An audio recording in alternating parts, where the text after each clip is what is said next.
Hello friends. कभी आपने notice किया है, हम पूरा दिन काम करते हैं, घर आते हैं, खाना खाते हैं, थोड़ा मोबाइल चलाते हैं और फिर भी लगता है यार आज भी बहुत थक गया।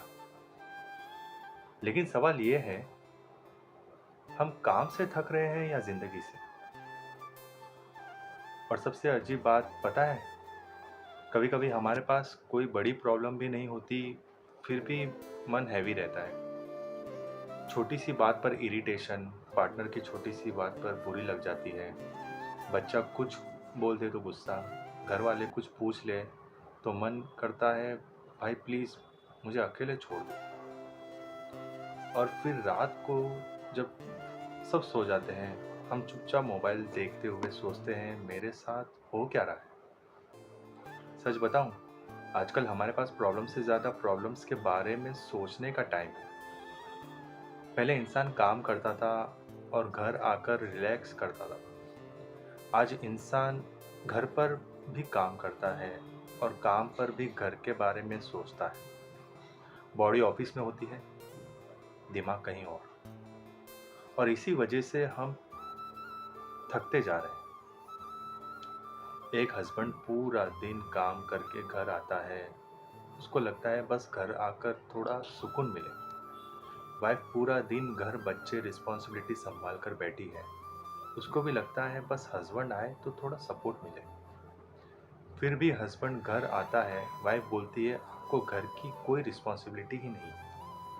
हस्बैंड बोलता है मैं पूरा दिन क्या पिकनिक मना रहा था।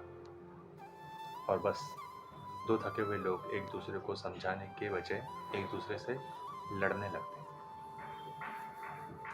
लेकिन असली प्रॉब्लम हस्बैंड्स नहीं है, असली प्रॉब्लम्स वाइफ नहीं है। असली प्रॉब्लम है दोनों पहले से ही थके हुए हैं। याद रखना, जब इंसान अंदर से थका होता है तो प्यार भी प्रेशर लगने लगता है।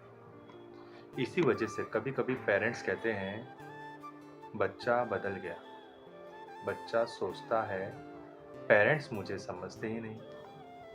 हस्बैंड सोचता है वाइफ मुझे समझती नहीं। वाइफ सोचती है हस्बैंड मेरी वैल्यू नहीं समझता। और पूरा घर एक ही छत के नीचे रहकर भी इमोशनली दूर हो जाते हैं। क्यों? क्योंकि हम बात करना भूल गए, हम सिर्फ रिएक्ट करना सीख गए। एक बात याद रखना, हर बार जो इंसान आपसे लड़ रहा है ज़रूरी नहीं वो आपसे नफरत करता। हो सकता है वो खुद अंदर से बहुत थका हुआ हो। इसलिए अगली बार पार्टनर गुस्से में कुछ बोल दे, तुरंत जवाब मत देना। एक सेकंड रुकना और सोचना, ये मुझसे लड़ रहा है या अपनी थकान से। कभी कभी ये एक सेकंड पूरी लड़ाई बचा लेता है। अब सबसे इम्पोर्टेंट बात, आप बार बार बुरा क्यों फील करते हो?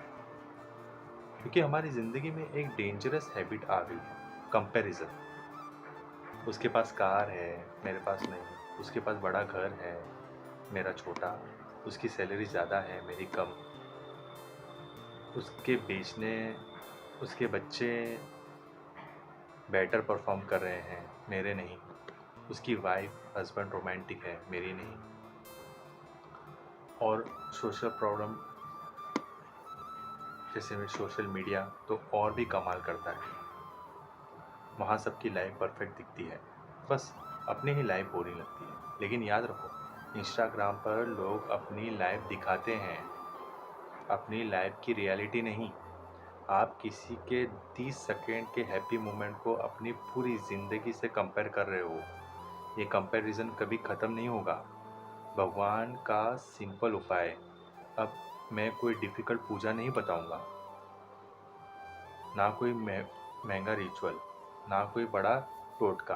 बस एक सिंपल सा भगवान का उपाय, सुबह उठकर ये रात को सोने से पहले 2 मिनट चुपचाप भगवान के सामने बैठो। जो भी आपके भगवान हैं, राम, कृष्ण, शिव, हनुमान, दुर्गा माँ, जिनके सामने आपके मन शांत हो जाता है, उनका नाम लो और सिर्फ इतना बोलो, भगवान मेरी प्रॉब्लम ख़त्म करो। ये नहीं मांग रहा, बस मुझे इतनी बुद्धि दो, मैं प्रॉब्लम के सामने टूटूं नहीं। फिर 11 बार अपने भगवान का नाम या मंत्र जाप करो बस। और उसके बाद एक और काम, जिस इंसान से आप नाराज हो उसके लिए मन में बोलो, भगवान इसको भी सुकून देना। पहले अजीब लगेगा, लेकिन धीरे धीरे आप नोटिस करोगे आपका गुस्सा हल्का होने लगा है। भगवान से सिर्फ ये मत बोलो, भगवान मेरी ज़िंदगी बदल दो। कभी कभी बोलो, भगवान मुझे बदलने की हिम्मत दो। क्योंकि सिचुएशन हर बार हमारे कंट्रोल में नहीं होती, लेकिन रिएक्शन अक्सर हमारे कंट्रोल में होता है।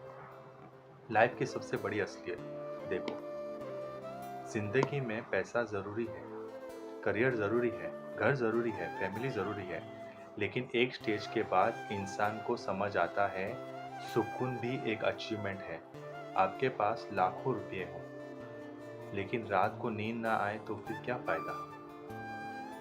आपका घर बड़ा हो, लेकिन घर में बात करने वाले कोई ना हो तो क्या फ़ायदा। आपकी सैलरी बढ़ जाए, लेकिन आपसे स्ट्रेस भी साथ में बढ़ता जाए तो फिर क्या फ़ायदा। इसलिए पैसा कमाओ, लेकिन सुकून बेचकर। करियर बनाओ, लेकिन फैमिली खोकर नहीं। और सबसे इम्पोर्टेंट, अपनी लाइफ को दूसरों की लाइफ से कंपेयर करके बर्बाद मत करो। फाइनल इमोशनल होने से पहले आज रात आप जब घर जाओ ना, एक एक्सपेरिमेंट करना। पार्टनर से ये मत पूछना खाना बना, ये पूछना आज तुम्हारा दिन कैसा था। अपने पेरेंट्स से ये मत पूछना दवाई ली, उसके साथ एक बार ये भी पूछना आप ठीक हो ना।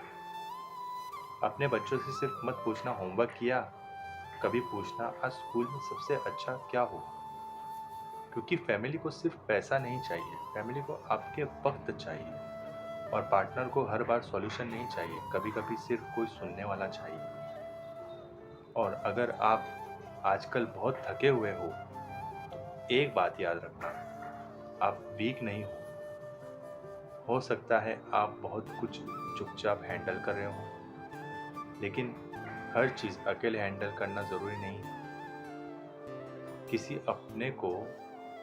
अपने से बात करो, भगवान के सामने बैठो, थोड़ा मोबाइल साइड में रखो, थोड़ा अपने लोगों के पास बैठो और खुद को याद दिलाओ, मेरी लाइफ परफेक्ट नहीं है, लेकिन मेरी लाइफ बेकार भी नहीं है। प्रॉब्लम्स आएगी, पैसे की टेंशन आएगी, रिलेशनशिप में मिसअंडरस्टैंडिंग होगी, फैमिली में आर्ग्यूमेंट्स होंगे, कभी सक्सेस मिलेगा, कभी फेलियर, यही लाइफ है। लेकिन हर सुबह भगवान हमें एक और चांस देते हैं अपनी ज़िंदगी को थोड़ा बेटर बनाने का। इसलिए आज से एक रूल रखो, काम कंप्लेंट, काम कंपैरिजन, काम रिएक्शन, मतलब कम कंप्लेंट, कम कंपैरिजन, कम रिएक्शन और थोड़ा ज़्यादा ग्रेटिट्यूड। और जब लाइफ बहुत हैवी लगे, बस आंखें बंद करके बोलो, हे भगवान मेरी मुश्किलें कम करो या ना करो, मुझे उनसे लड़ने की हिम्मत ज़रूर देना। क्योंकि ज़िंदगी में सुकून तब नहीं आता जब प्रॉब्लम्स ख़त्म हो जाती है। सुकून तब आता है जब हम प्रॉब्लम के बीच भी जीना सीख जाते हैं। अगर ये बात आपके दिल को लगी हो तो वीडियो किसी एक ऐसे इंसान को ज़रूर भेजना जो आजकल चुपचाप बहुत कुछ सह रहा है। शायद उससे एडवाइस नहीं, बस ये एडवाइस सुनने की ज़रूरत है। मिलते हैं नेक्स्ट वीडियो में, तब तक खुश रहो, अपनों का साथ रहो और भगवान पर भरोसा रखो। मैं आपको इस वीडियो को लाइक सब्सक्राइब करने के लिए नहीं बोलूँगा, लेकिन इस वीडियो को दिल से आप सुनो, समझो और प्लीज़ अच्छी लगे तो इसे अपने मन में बसा के लाइफ को आगे बढ़ाने की कोशिश करो। Thank you for watching.